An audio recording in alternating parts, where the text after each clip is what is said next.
Hi guys, good day. My name is Kyle De Los Santos, your property meister.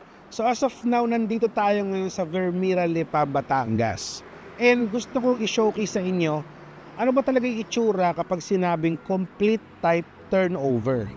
So tara, samahan niyo ako sa video na to at i-explain ko sa inyo ano-ano nga ba yung mga inclusions kapag sinabing complete type turnover na yung property na bibilin mo.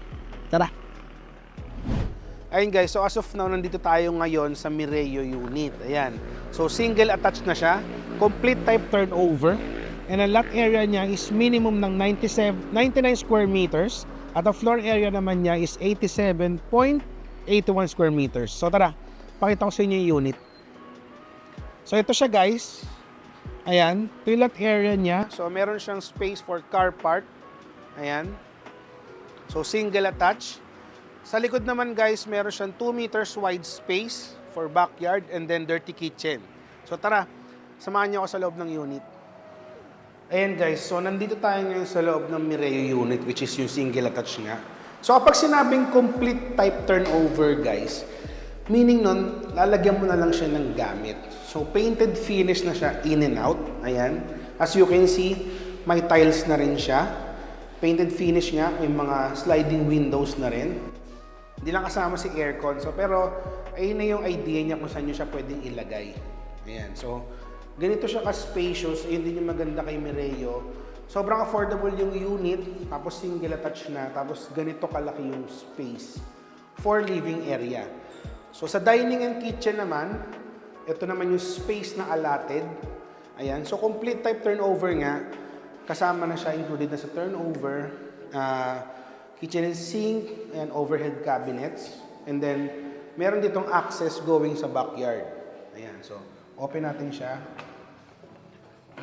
So, dito nyo makikita guys, meron tayong dirty kitchen. Ayan. So, 2 meters wide space. Ayan. So, may dirty kitchen na nakaabang. Sink. So, tara, punta naman tayo dito sa loob. Balik ulit tayo.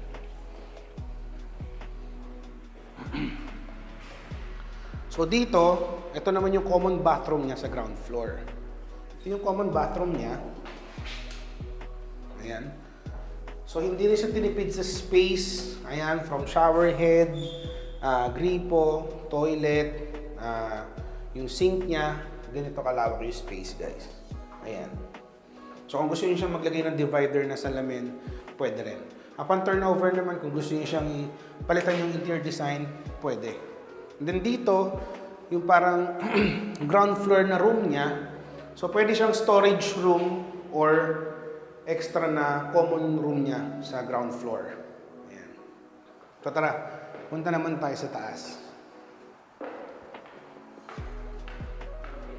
Ayun guys, so nandito tayo ngayon sa second floor. So by the way, itong single attached unit is 3 bedrooms and then 2 bathrooms, up and down. So ito yung CR niya sa second floor. Ayan. Complete fixtures na rin. Sink, shower, toilet. Then, spacious din siya. So kung gusto mo malagay ng parang yung divider niya, pwede. So dito naman tayo ngayon sa bedroom 1. So ito guys, ito yung bedroom 1. Ayan. Ganyan kalaki space. Tapos, kung napansin nyo, meron siyang 2 large window. Ayan. For better ventilation. And then, syempre, sa sunlight. Ayan. So, hindi siya magiging ganun kainit kahit nasa second floor. Ayan.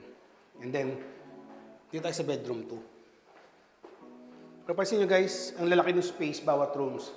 Hindi siya parang sinabi mo lang na 3 bedrooms. No? Ayan. Ang laki pa rin ng space dito. Kahit maglagay ka, ito, example, may cabinet, makapaglagay pa rin ng malaking kama. And yung mga gamit mo. So, ayan. Tapos dito, ayan, meron siyang large window.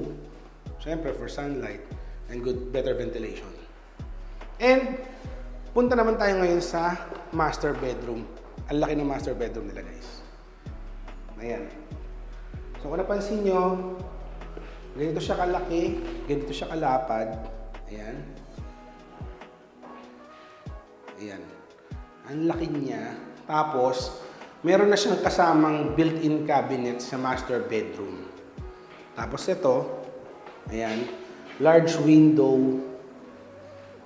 Ganun siya kalaki, ganun siya kaganda. So if you're interested and gusto mo magpa-site viewing para makita mo yung unit in person, message mo ako. Ito yung contact details ko. So yun lang naman. This is Kyle De Los Santos, your Property Meister.